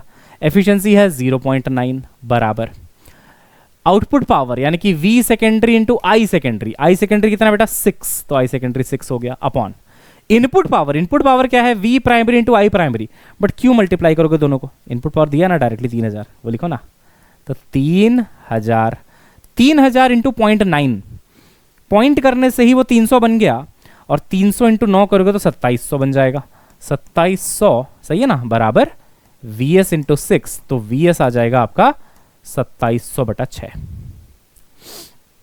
है ना बेटा, तो 400 समथिंग आएगा, है ना, 6 चौक 24, है ना, 6 इंटू 4 24, 3 बज गया 30, 6 पचे 30, हाँ 450। तो आंसर है V सेकेंडरी 450 और I प्राइमरी 15, ठीक है बेटा। तो ऐसे करके आप पूरा ट्रांसफॉर्मर जो है निपटा लीजिएगा, राइट, डन एंड डस्टेड आपका टॉपिक हो जाएगा, ठीक है बेटा। अच्छा एक लास्ट चीज बताता हूं, LR सर्किट। LR सर्किट क्या होता है, देखो एक इंडक्टर होता है, एक रजिस्टर होता है और बेटा डीसी सप्लाई होती है। इसको कृपया एसी से कंफ्यूज ना करें। एसी अगर लगा देंगे तो इसका पूरा एनालिसिस चेंज हो जाएगा, फिर वो फेज पे जाना पड़ेगा, किसका फेज आगे किसका फेज पीछे, फेजर डायग्राम से सॉल्व होगा, वेक्टर का इंट्रोडक्शन आ जाएगा, अलग चीज है वो, उसको भूल जाओ। डीसी लगाए, डीसी है ना, वोल्टेज वी। ठीक, अगर इसका स्विच पहले बंद था, अचानक से अभी मैंने शुरू किया है स्विच को, t बराबर 0 पे बस बैटरी से कनेक्ट किया है, तो आपको दो चीजें याद रखनी है, मैं बताता हूं क्या है वो, है ना। पहली चीज बेटा, पहली चीज, इंडक्टर जो होता है ना वो t बराबर 0 पे मोहब्बतें का अमिताभ बच्चन की तरह काम करता है। मोहब्बतें का अमिताभ बच्चन को परिवर्तन पसंद नहीं था। अब देखो, जब बैटरी नहीं थी तो इसमें कोई करंट नहीं था, कोई करंट नहीं था। आपने जैसी बैटरी कनेक्ट करी, बैटरी बोलती है मैं करंट बहाऊंगी, ये बोलता है मैं गुरुकुल का प्रिंसिपल हूं, मुझे परिवर्तन पसंद नहीं है, तुम करंट अभी फ्लो नहीं कराओगे। t बराबर 0 पे ये करंट फ्लो होने नहीं देता है, करंट की वैल्यू 0। यानी कि इसका जो बिहेवियर है वो कैसा है पता है, ओपन सर्किट की तरह। यानी कि ये डायग्राम कुछ ऐसा बनेगा कि इंडक्टर ने गैप सा क्रिएट कर दिया है और वोल्टेज यानी कि पोटेंशियल कितना भी ट्राई कर रहा है करंट भेजने का, भेज नहीं पा रहा, क्योंकि ये किसकी तरह बिहेव कर रहा है, इंडक्टर की जगह पे क्या आ गया, ओपन सर्किट की तरह बिहेव कर रहा है। किसकी तरह बिहेव कर रहा है भाई, ओपन सर्किट की तरह बिहेव कर रहा है। बोल रहा है नहीं कोई करंट नहीं आएगा, बोल रहा है इधर आओगे गड्ढे में गिर जाओगे, कोई इंडक्टर नहीं आवे, जाओ भागो यहां से, ऐसा। लेकिन अगर आप थोड़ा समय दीजिए तो मूवी एंड होते होते, मोहब्बतें मूवी देखी है, एंड होते होते ये जो मोहब्बतें के अमिताभ बच्चन है ये हार जाते हैं, शाहरुख खान जीत जाता है, वॉयलिन बजने लगती है, आंखें खुली हो या हो बंद। लास्ट में शाहरुख खान जब जीतेंगे ना बेटा, तो टी टेंडिंग टू इन्फिनिटी में, infinity is a relative term, मतलब कुछ समय बाद, अब मोहब्बतें का अमिताभ बच्चन हार जाएगा, बोलेगा ठीक है मैक्सिमम करंट फ्लो कराओ सर्किट में, और अब ये एक प्लेन वायर की तरह बिहेव करता है। तो देखो जहां पे इंडक्टर था ना, वहां पे मैं व्हाइट कलर का एक प्लेन वायर बना देता हूं ताकि आप डिस्टिंग्विश कर पाओ कि अच्छा यहां पे इंडक्टर था पहले, ठीक है, वरना पूरा येलो बना दूंगा तो आपको दिखेगा नहीं कि कहां पे इंडक्टर था। तो ये इंडक्टर अब प्लेन वायर की तरह बिहेव कर रहा है। कैसे बिहेव कर रहा है बेटा, ये अब प्लेन वायर की तरह बिहेव कर रहा है। तो ये हमें ध्यान रखना है कि इंडक्टर का बिहेवियर t बराबर 0 पे एक ओपन सर्किट की तरह बिहेवियर है और t इंफिनिटी पे प्लेन वायर की तरह बिहेवियर है बेटा इसका। ठीक, चलो एक क्वेश्चन करते हैं, इस पे क्वेश्चन कैसा आता है देखो, है ना। मैंने एक बैटरी लगाई, V वोल्ट है उसका पोटेंशियल, यहां पे एक रजिस्टर लगा हुआ था R, यहां पे एक रजिस्टर लगा हुआ था R, और यहां पे एक इंडक्टर लगा हुआ था बेटा L। अब ये वो सर्किट नहीं है, वो सर्किट नहीं है जो मैंने यहां बनाया था, ये कुछ और था, वो कुछ और है। लेकिन अभी भी कंसेप्ट यही रहेगा कि t बराबर 0 पे इंडक्टर ओपन सर्किट और t इंफिनिटी पे बहुत समय बाद इसको, है ना, बहुत समय बाद प्लेन वायर। तो आपसे पूछा गया कि अगर यदि ये पोटेंशियल V है, ये रेजिस्टेंस R है, ये भी R है, इंडक्टर L है, तो बताओ t बराबर 0 पे बैटरी से कितना करंट ड्रॉ होगा, है ना, करंट कितना ड्रॉ होगा। और ये भी बताओ कि t बराबर या t टेंडिंग टू इंफिनिटी पे बैटरी से कितना करंट ड्रॉ होगा, बैटरी से कितना करंट ड्रॉ होगा, बैटरी से कितना करंट बाहर आएगा। हमने बोला अच्छा देखो भाई, t बराबर 0 यानी कि मूवी की शुरुआत में मोहब्बतें का अमिताभ बच्चन, इसको परिवर्तन पसंद नहीं है, ये करंट फ्लो नहीं कराने देना चाहता, तो ये गैप क्रिएट कर देता है यहाँ पे, ऐसा बोलता है कि यहाँ पे एक इंडक्टर है ही नहीं, गैप बन जाता है। तो इस सर्किट को अगर मैं रीड्रॉ करूं t बराबर 0 पे, तो ऐसा बनेगा देखो, ये पोटेंशियल V, ये रेजिस्टेंस R, ये भी R, और यहाँ पे ओपन सर्किट, ओपन सर्किट, ठीक है। अब सोच बेटा, ये तो ओपन सर्किट हो गया, इमटेरियल है हमारे लिए, इसका कोई मतलब ही नहीं है, यहाँ कोई करंट ही नहीं जा रहा, तो इसका मतलब बैटरी से निकला हुआ करंट ऐसे जाएगा, ऐसे जाएगा, ऐसे जाएगा, यहां के बाद इधर तो नहीं जाएगा, यहां जाएगा, यहां जाएगा, यहां जाएगा, फिर यहां से ऐसे लौट आएगा। तो करंट ने अपने रास्ते में दो रजिस्टर देखे सीरीज में, देखो क्योंकि इसमें से भी वही करंट, इसमें भी वही करंट, तो ये दोनों सीरीज में बेटा, तो आर इक्विवेलेंट कितना हो गया, R और R 2R, है ना भाई, सीरीज में कितना होता है, जुड़ जाते हैं 2R। तो बेटा इसमें जो करंट है वो आएगा पोटेंशियल अपन R इक्विवेलेंट है आपका 2R, V/2R is the answer.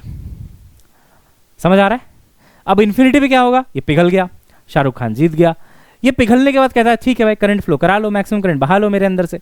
तो मैक्सिमम करंट तब बहेगा जब ये एक प्लेन वायर बन जाए, जीरो रेजिस्टेंस का प्लेन वायर बन जाए। तो बनाओ उसको भाई प्लेन वायर। अब देखो क्या होगा बेटा, अब देखो बेटा क्या होगा। अच्छा मैंने को ना एक रजिस्टर यहां पे भी जोड़ देना चाहिए था। अच्छा चलो ठीक है मत जोड़ो, कोई बात नहीं, कोई बात नहीं, ऐसे ही समझा देता हूं, छोड़ो। देखो अब क्या होगा, देखो इसको रीड्रॉ करते हैं ना। यहां पे पोटेंशियल V डन, यहां पे देखो R, यहां पे भी बेटा R, और यहां पे पूरा प्लेन वायर। अरे भाई साहब प्लेन वायर।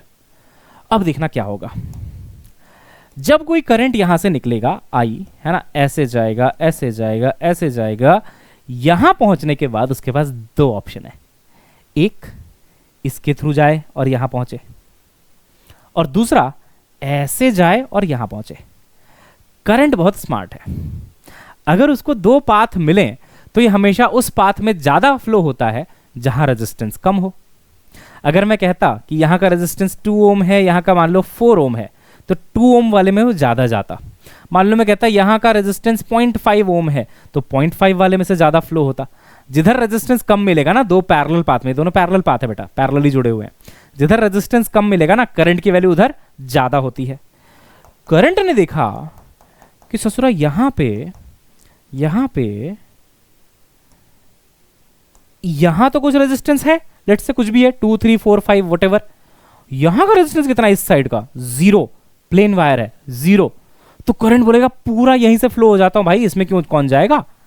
मतलब लॉजिक ये है कि अगर ये दो होता, ये एक होता, तो डिवाइड होता, थोड़ा इससे, लेकिन इससे थोड़ा ज्यादा, क्योंकि ये एक है, कम है रेजिस्टेंस, थोड़ा ज्यादा। लेकिन अगर ऐसा ऑप्शन हो उसके पास कि एक का रेजिस्टेंस पूरा ही 0 है, तो उसको शॉर्ट सर्किट बोलते हैं बेटा, शॉर्ट सर्किट। करंट इसको बोलेगा भाग जा यहां से, तेरे अंदर से क्यों फ्लो हूं भाई मैं, हैं तो रेजिस्टेंस लेके बैठा है। सारा का सारा करंट यहीं से जाएगा और वापस इधर लौट जाएगा, इसको फुल इग्नोर। हाँ ये तब इग्नोर नहीं करता अगर यहां पे कुछ वैल्यू होती, भले ही इससे कम होती वैल्यू, थोड़ा यहां से जाता थोड़ा यहां से जाता, दोनों बराबर होते तो ये भी R ये भी R, दोनों में से बराबर बराबर जाता, I/2 यहां से I/2 यहां से।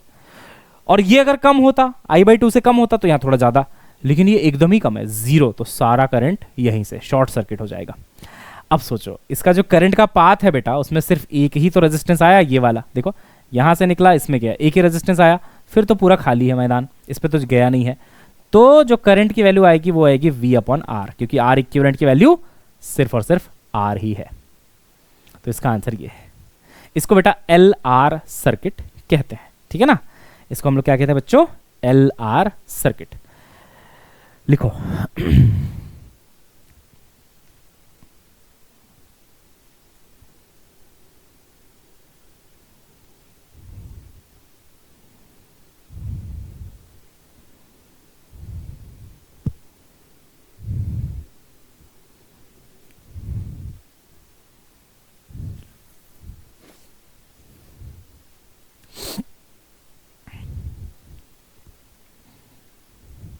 हो गया बेटा, है ना। तो आई थिंक सारे टॉपिक्स अपने खत्म हैं, है ना।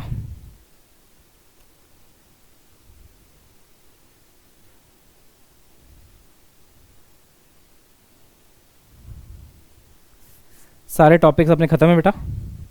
अच्छा एक चीज और बता दूं,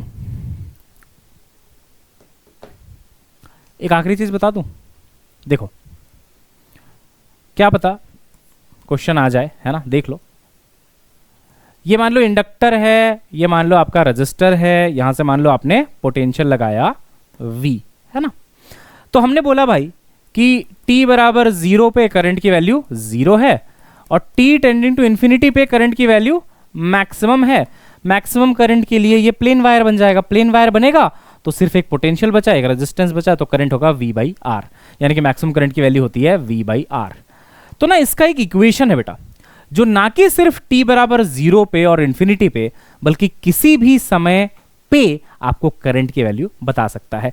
जस्ट वो इक्वेशन थोड़ा सा याद कर लो, करंट बराबर V/R 1 माइनस e की power minus t into R divided by L, या इसको आप ऐसा भी लिख सकते हो, minus t upon L upon R। L upon R, है ना, minus T upon L upon R. L आप जानते हैं क्या है, आर आप जानते हैं क्या है, ठीक है। अब देखो, अगर तुमको ई की पावर की वैल्यू नहीं पता है, मैं बताता हूं। ई की पावर माइनस इन्फिनिटी बेटा ये 0 होता है, ई की पावर 0 जो होता है बेटा वो 1 होता है, ठीक है ना। और ई की पावर प्लस इन्फिनिटी जो है वो इन्फिनिटी होता है। ये 3 वैल्यूज आपको पता होनी चाहिए। एक और पता होना चाहिए, अगर ई की पावर में कुछ नहीं है तो इसकी वैल्यू होती है 2.71, यानी कि ई की पावर 1 है ना, ई की पावर 1 उसकी वैल्यू कितनी होती है 2.71। इसका एक ग्राफ बनता है बेटा, पढ़ा है कभी? ये थोड़ा मैथ्स वाली चीज हो गई बट बता देता हूं। ई की पावर एक्स का ग्राफ एक्स के साथ ऐसा बनता है, देखो ऐसा, ये ना पूरा इन्फिनिटी तक जाता है। अब देखो आप चेक करो, ई की पावर में कितना रखा, माइनस इन्फिनिटी, यानी एक्स की वैल्यू कितनी होगी माइनस इन्फिनिटी। माइनस इन्फिनिटी किधर होगा, इधर इधर इधर बहुत दूर यहाँ कहीं पे माइनस इन्फिनिटी होगा। तो वहां पे देखो इस ग्राफ की वैल्यू लगभग 0 है, तो इसलिए देखो ग्राफ कहाँ से स्टार्ट हो रहा है, 0 से। जब आपने ई की पावर में 0 रखा, मतलब यहाँ पे एक्स के जगह पे 0, ये एक्स कितना हो गया 0 है ना, 0, तो देखो ये वैल्यू हो गई 1 के बराबर, 1 के बराबर।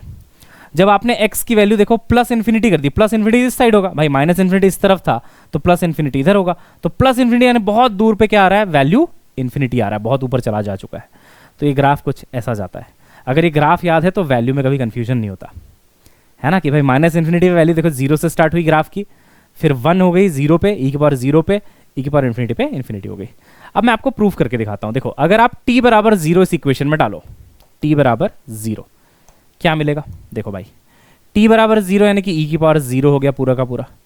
तो आप लिखेंगे करंट बराबर v by R 1 minus E की पावर 0। ई की पावर 0 कितना होता है 1, तो 1 माइनस 1 0, तो आंसर कितना आएगा 0।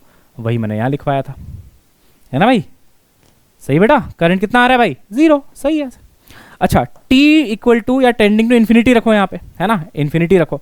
अब निकालो करंट, अब आप निकालो करंट। अब देखो v by R 1 minus E की पावर, t की जगह इन्फिनिटी, तो ये कितना आ जाएगा माइनस इन्फिनिटी बेटा।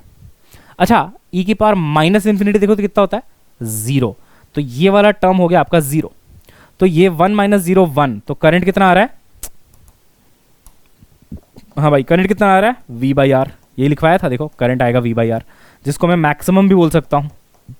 इससे ज्यादा करंट फ्लो नहीं हो सकता, क्योंकि इसका रेजिस्टेंस 0 कर दो तो अब जो करंट आ रहा है वही मैक्सिमम, इससे ज्यादा नहीं हो सकता।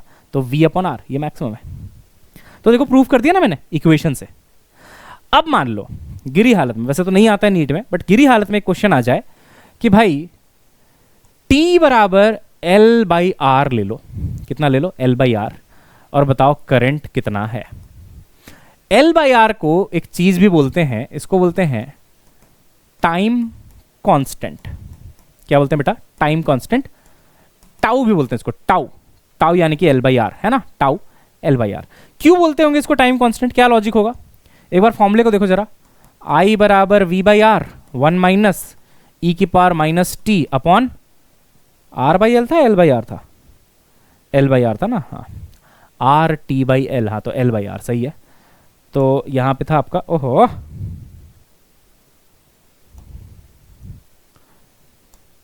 आर टी बाई एल, हाँ तो एल बाई, क्या चल रहा है भाई, हाँ एल बाई आर, है ना, ये फॉर्मूला है, ठीक है। अब देखना ध्यान से सुनना, कोई भी एक्सपोनेंशियल टर्म डायमेंशन लेस होता है, लेकिन इसकी पावर में जो है उसमें क्या आप क्या देख रहे हैं, उसमें आप देख रहे हैं ऊपर टी और नीचे आप देख रहे हैं एल बाई आर। तो सोचो बेटा टाइम का तो कुछ यूनिट है ना सेकंड, तो अगर इस पूरे टर्म को डायमेंशनलेस होना है तो एल बाई आर का यूनिट भी क्या होना चाहिए, सेकंड। तो क्योंकि एल बाई आर की यूनिट बिल्कुल टाइम की यूनिट के समान है, टाइम भी सेकंड, एल बाई आर भी सेकंड, इसीलिए एल बाई आर को टाइम कांस्टेंट कई बार हम लोग बोल लेते हैं, ठीक है। अब अगर ऐसा कोई क्वेश्चन कभी दिखे ना कि find the dimensions of L by R, L by R का डायमेंशन निकालो, तो जो बच्चा ये टॉपिक पढ़ा नहीं होता है वो क्या करता है, एल होता है हेनरी, तो बहुत दिमाग लगाता है बच्चा, बोलता है फ्लक्स बराबर सर ने एल आई पढ़ाया था तो एल बराबर फ्लक्स बाई आई होगा। फ्लक्स निकाल लेता हूँ, फ्लक्स होता है मैग्नेटिक फील्ड इनटू एरिया, यानी कि tesla metre square upon ampere. अब टेस्ला निकाल लेता हूँ, फोर्स बराबर होता है बी आई एल, तो मैग्नेटिक फील्ड यानी कि टेस्ला हो जाएगा force upon current into length. देख रहे हो कितना लंबा जा रहा है ये। अब फोर्स निकालोगे न्यूटन, फिर न्यूटन को उसमें कन्वर्ट करोगे, कहाँ पहुंच जाओगे आप? कुछ नहीं करना है। फिर नीचे भी करना था ये आर, आर भी निकालोगे, v बराबर आई आर से आर भी निकालोगे, फिर उसको रखोगे। कुछ नहीं करना है। L by R is time constant, इसका सीधा सीधा जो यूनिट है वो सेकंड है, डायरेक्ट याद रखो, है ना। और ऐसे सवाल बनते हैं जहां पे जानबूझ के L बाई आर को दिया जाता है, चेक करने के लिए कि बच्चे को आता है कि नहीं आता। कहीं बच्चा ये सब तो नहीं कर रहा ताम झाम, है ना। तो कोई ताम झाम की कोई आवश्यकता नहीं है बेटा, कोई आवश्यकता नहीं बच्चे, है ना, ताम झाम करने की। सीधा L बाई आर की यूनिट क्या है? सेकंड। अच्छा, अब इस क्वेश्चन पे आते हैं। इस क्वेश्चन ने क्या कहा हमसे? क्वेश्चन ने कहा कि टाइम की वैल्यू एक टाइम कांस्टेंट के बराबर ले लो, यानी कि L बाई आर के बराबर ले लो, और मुझे बताओ करंट कितना होगा। मेरे अभी बताते हैं। करंट बराबर V by R, 1 minus E की पावर माइनस में t बराबर L बाई आर, नीचे भी L बाई आर। सही ना भाई, नीचे तो L बाई आर था ही, टाइम को भी L बाई आर ले लिया बेटा। L बाई आर कैंसिल हुआ, ऊपर बचा -1। तो करंट बराबर V by R, 1 minus E की पावर -1। सही है। अब इसको कैसे सॉल्व करेंगे सर? देखो, करंट बराबर V by R, 1 minus E की पावर -1 को मैं 1 अपॉन ई भी तो लिख सकता हूँ। क्या कहते हो भाई? लिख सकता हूँ ना, ई की पावर -1 को 1 बाई ई। ठीक है सर। तो देख बेटा, करंट बराबर V by R, E LCM हो गया, ऊपर आया E-1। अभी थोड़ी देर पहले एंशिएंट सिविलाइजेशन में मैंने बताया था E की वैल्यू होती है 2.71। तो सोचिए यहाँ पे 2.71 -1, तो ऊपर आएगा 1.71, नीचे 2.71। आंसर कितना आ रहा है भाई? ये शायद कुछ 0.63 आता है क्या? चेक करो तो।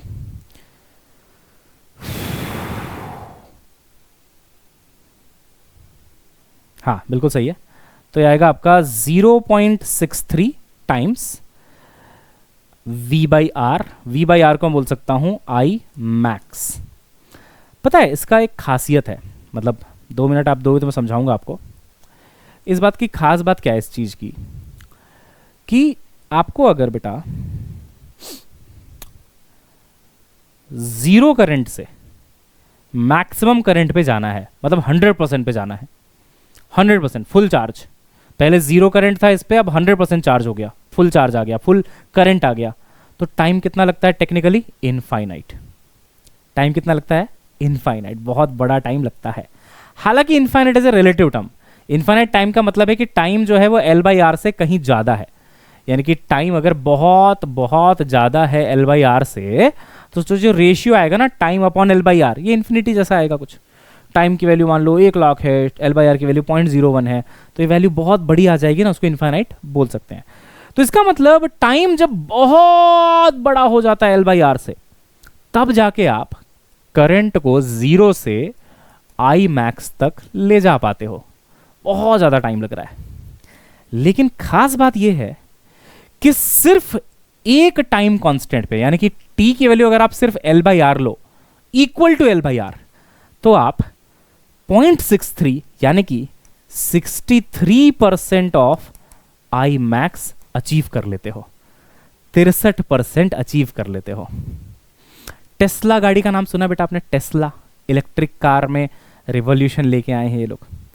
ये हमेशा अपने ओनर्स को कहते हैं जो इनकी गाड़ी खरीदता है, इनकी गाड़ियाँ महंगी भी होती है, 50 लाख 60 लाख, इंडिया में आएंगी तो 60-70 लाख की होंगी, बेस मॉडल है ना, टेस्ला मॉडल 3। तो वो कहते हैं कि आप ना 80% तक ही चार्ज करो अपनी गाड़ी को, क्योंकि 80% तक हमारी चार्जिंग फास्ट होती है। उसके बाद 80 से 100 जाने में बहुत टाइम लगता है। अपना टाइम वेस्ट मत करो, 80% चार्ज करो भागो, 80% चार्ज करो भागो। कुछ वैसा ही तो हो रहा है यहाँ पे भी। 63% चार्ज करने में सिर्फ T बराबर L बाई आर का समय लगा। इतने टाइम में ही वो 63% चार्ज हो गया।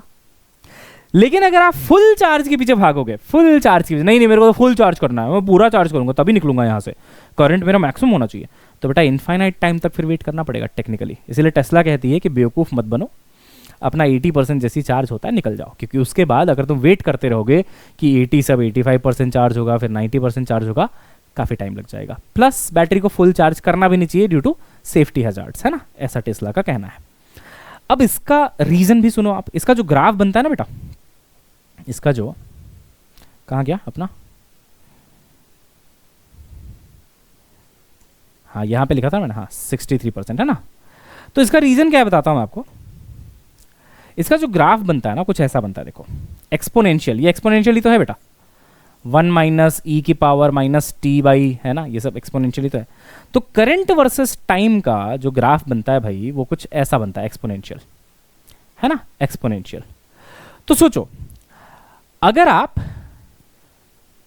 इतना टाइम लेते हो, है ना, इतना टाइम, मान लो ये एक टाइम कांस्टेंट के बराबर है, एल बाई आर के बराबर है, तो सोचो एक ही टाइम कांस्टेंट में आप कितना अच्छा चार्ज पा चुके हो, इतना ज्यादा करंट आपका बढ़ चुका है, जीरो से यहां पहुंच गए हो आप, देख रहे हो बेटा, जीरो से आप यहां पहुंच गए हो, जीरो से आप यहां पहुंच गए हो, कितना अच्छा आपका करंट मिल गया आपको, है ना। तो एक टाइम कांस्टेंट में कितना मिल गया, 0.63 इंटू आई मैक्स मिल गया। अब इतना ही और लो आप, इतना ही टाइम, देखो इतना टाइम, मान लो ये 5 सेकंड है, और एक 5 सेकंड आपने लिया, और एक 5 सेकंड आपने लिया, सेम देखो इतना ही लिया लगभग। अब कहां तक पहुंचे, यहां तक। तो कितने का करंट गेन हुआ आपका, सिर्फ इतना, देख रहे हो, पहले उतना ही टाइम आपने लिया तो आपका गेन कितना जबरदस्त हुआ, देखो यहां से आप सीधा यहां पहुंच गए। फिर आप उतना ही टाइम ले रहे हो, देखो सेम टाइम ले रहा हूं मैं, इतना टाइम, तो यहां भी इतना टाइम, इतना टाइम, है ना। तो यहां पे यहां थे, यहां से यहां आए, कितना गेन हुआ, इतना सा वही सा। ऐसा न्यूटन्स लॉ ऑफ कूलिंग में भी होता है, कूलिंग शुरू में फास्ट होती है, शुरू में फास्ट होती है, कूलिंग में ग्राफ थोड़ा उल्टा बनता है, वहां पे डिक्रीज हो रहा है ना, तो कूलिंग में ग्राफ ऐसा बनता है ना। तो शुरू में बहुत फास्ट कूलिंग होती है, फिर ये डिक्रीज हो जाती है कूलिंग रेट, है ना, पढ़ाऊंगा मैं सब आपको। लेकिन एक्सपोनेंशियल की खासियत होती है कि शुरू में बहुत तेजी से बढ़ा, अब धीरे धीरे धीरे धीरे धीरे धीरे बढ़ेगा, है ना बेटा। डन, चलो ये चैप्टर अब अपना ओवर हो गया और कोई भी टॉपिक छोड़ा नहीं गया है, बल्कि नीट से थोड़ा ज़्यादा ही पढ़ा दिया गया है, क्योंकि एलआर सर्किट वगैरह इतना डिटेल में शायद नहीं आता है, बट मैंने आपको पूरा डिटेल में सब कुछ बता दिया है, ठीक है। तो इस चैप्टर को यहाँ एंड करते हैं बेटा। कल से मैं मॉडर्न फिजिक्स शुरू कर रहा हूँ। आप बोलेंगे सर अचानक से मॉडर्न फिजिक्स, करेंगे बेटा, ऑल्टरनेटिंग करंट भी करेंगे। आप लोग थोड़ा क्या है ना, इलेक्ट्रोडायनेमिक्स इतने टाइम से पढ़ रहे हो, इलेक्ट्रोस्टैटिक्स, फिर करंट, फिर मैग्नेटिज्म, अब आपका बेस बन चुका है। अब ऑल्टरनेटिंग करंट तो एक अलग चैप्टर है, वो आप बाद में पढ़ोगे तो भी चलेगा, कोई दिक्कत नहीं है, वो पूरी तरीके से अलग, उसका पूरी कहानी अलग चलती है एकदम, इन चैप्टर से कोई रिलेशन नहीं है, ना इलेक्ट्रिक फील्ड की जरूरत है ना किसी चीज़ की, है ना। तो एसी और ईएम वेव अपन कर लेंगे, उसके बाद रे ऑप्टिक्स भी स्टार्ट कर लेंगे, बट फिलहाल मैंने सोचा एक बार ना मॉडर्न फिजिक्स आपको पहले करा देते हैं, ठीक है। तो मॉडर्न फिजिक्स स्टार्ट हो रहा है कल से, and we are going to do dual nature of radiation and matter tomorrow, ठीक है। मिलते हैं बेटा, तब तक के लिए bye bye, have a nice day, see you soon. अच्छा एक चीज़ और बतानी थी मुझे आपको, ये तो भूल ही गया मैं, बहुत इंपॉर्टेंट बात है बेटा। जिन बच्चों के बहुत बढ़िया नंबर आए हैं, बहुत बढ़िया मतलब 600 प्लस, लेकिन स्टिल इस बार थोड़ा मुश्किल है 600 में। आप जानते हैं 600 के लिए बहुत मेहनत करता है बच्चा, है ना। 600 नंबर बुरे मार्क्स नहीं, बहुत अच्छे मार्क्स हैं। उसके बाद भी इस बार का आपने कट ऑफ दिखा है कि मिलना थोड़ा सा मुश्किल है अच्छा सा कॉलेज आपके पसंद का। तो हमने बेटा इसलिए आपके लिए ना मंथन सुपर अचीवर बैच लॉन्च किया है। एक्सक्लूसिव बैच है 600 प्लस वाले बच्चों के लिए, और ये बेटा Manthan NEET 2.0 complete batch access for free, वो भी आपके पास। फिल द फॉर्म नाउ, है ना, फिल कर दीजिएगा फॉर्म को। तो मंथन सुपर अचीवर बैच, वो बच्चे यहाँ आएंगे जो बहुत अच्छा स्कोर कर चुके हैं 600 प्लस, उनके लिए और बेटर चीजें हम लोग यहाँ पे करने वाले हैं, ठीक है बेटा। तो आप ये फॉर्म होगा एक, फिल कर दीजिएगा, मंथन नीट 2.0 भी मिल जाएगा और मंथन सुपर अचीवर भी आपको मिल जाएगा, ठीक है। तो आपके लिए छोटा सा हम लोगों ने बेटा एक एफर्ट मारा कि अगर आपको इस बार नहीं मिल पा रहा है कॉलेज, आप अच्छे डिजर्विंग कैंडिडेट हैं, तो you should do good problems this year, अच्छी सब तैयारी करो, उसके लिए सुपर अचीवर बैच हमने लॉन्च किया है, ठीक है। चलिए बेटा मिलते हैं, बाय बाय, तब तक के लिए have a nice day, see you soon.